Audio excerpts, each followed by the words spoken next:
Good morning, children. In this video, we will learn the difference between छोटी ई and बड़ी ई की मात्रा. बच्चों, इस वीडियो में हम छोटी ई और बड़ी ई की मात्रा में अंतर जानेंगे. ओके बच्चों, ये क्या है? छोटी ई. और ये क्या है? बड़ी ई. छोटी की मात्रा कैसी दिखती है? कुछ इस तरह. और बड़ी की मात्रा कैसी दिखती है? ऐसी. तो आपको हमेशा ये याद रखना है कि जो छोटी ई की मात्रा होती है वो हमेशा हमारे लेफ्ट हैंड की फ्रेंड होती है, क्योंकि वो हमेशा अक्षर के लेफ्ट साइड लगती है, अक्षर के पहले.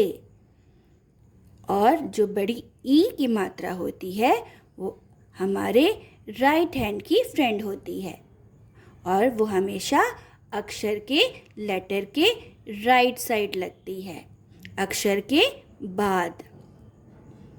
Hope you all understood. इसलिए मैम ने जब आपको छोटी ई और बड़ी ई की मात्रा सिखाई थी तो छोटी ई की मात्रा कौन से हैंड में बनवाया था? लेफ्ट हैंड में. और बड़ी ई की मात्रा कौन से हैंड में बनवाया था नोटबुक में? राइट हैंड में. ओके, अब इनके साउंड्स का डिफरेंट देख लें. छोटी ई की मात्रा का साउंड कैसा होता है? E, short sound. और बड़ी ई की मात्रा का साउंड कैसा होता है? लॉन्ग साउंड, लंबा. इसे हमें खींच के बोलना होता है. E e e e e. Okay children. बच्चों, अब हम देखते हैं कि जब छोटी ई और बड़ी ई की मात्रा एक ही अक्षर पर लगती है तो उनके साउंड में कैसे डिफरेंस दिखता है. Okay, now see this. Which letter is this? क. और इसमें कौन सी मात्रा लगी हुई है, कैसे पहचानेंगे? देखो, ये क है और ये मात्रा कहाँ लगी है? क से पहले, क के लेफ्ट साइड. तो ये कौन सी मात्रा हुई? मैम ने क्या सिखाया है? छोटी ई की मात्रा कहाँ लगती है? अक्षर के पहले, लेफ्ट साइड. तो ये है छोटी ई की मात्रा. और छोटी ई की मात्रा का साउंड क्या होता है? E, short sound. Repeat after me. E. तो क में हमने जब छोटी ई की मात्रा लगाई तो इसका साउंड क्या हो जाएगा? क ई, की. अब देखो, ये कौन सा हैंड है हमारा? Left hand. और ये लेफ्ट हैंड साइड लगी है ना? यस. क ई, की. अब ये देखो, ये भी क है और इस पे कौन सी मात्रा लगी है, ये कैसे पहचानेंगे? ये मात्रा क के बाद लगी है, अक्षर के बाद, और राइट साइड में. तो मैम ने क्या सिखाया था? बड़ी ई की मात्रा अक्षर के बाद लगती है, राइट साइड, है ना? देखो, ये मैम का राइट हैंड है और ये अक्षर के राइट साइड लगी है ना? तो आप ऐसे पहचानेंगे. और इसका साउंड क्या हो जाएगा? क ई, की. बड़ी ई की मात्रा का साउंड कैसा होता है? लंबा. छोटी ई की मात्रा का साउंड होता है छोटा. इसका साउंड होता है बड़ा.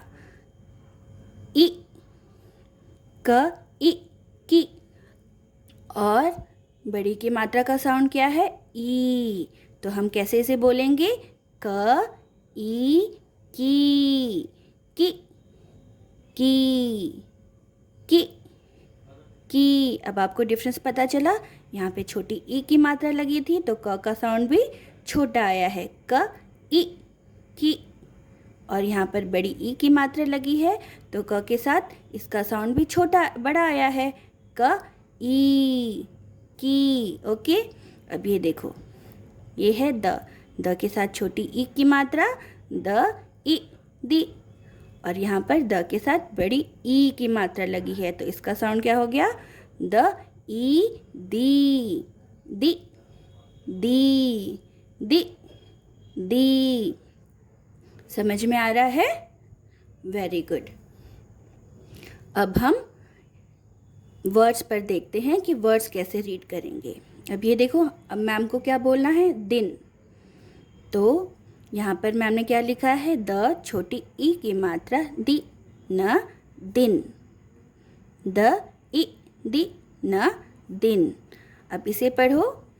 द के साथ हमने कौन सी मात्रा लगाई है? बड़ी ई की मात्रा। तो इसका साउंड क्या हो जाएगा?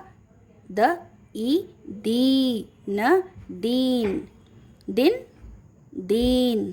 तो इसमें कौन सा वर्ड सही है? हमें तो दिन बोलना था ना, दिन लिखना था। तो ये दिन है और ये क्या हो गया?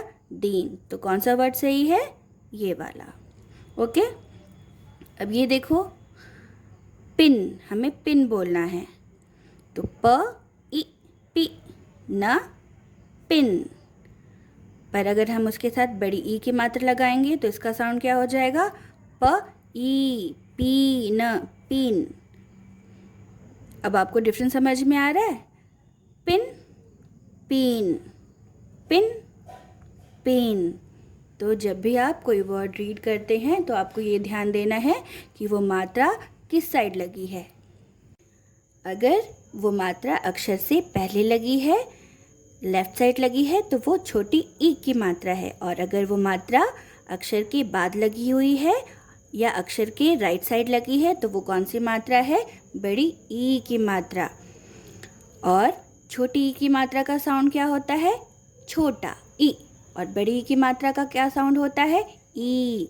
तो इसे आप फिर से पढ़ो। पी न पिन। और यहाँ पर बड़ी ई की मात्रा है तो हम इसे कैसे रीड करेंगे? पी न pin. So children, I hope you all understood what is the difference between छोटी ई and बड़ी ई की मात्रा। अब आपको समझ में आया कि छोटी ई और बड़ी ई की मात्रा में क्या डिफरेंस है और जब हम उनके शब्द को पढ़ते हैं तो उनमें क्या डिफरेंस दिखता है? Very good. So keep practicing. Okay children.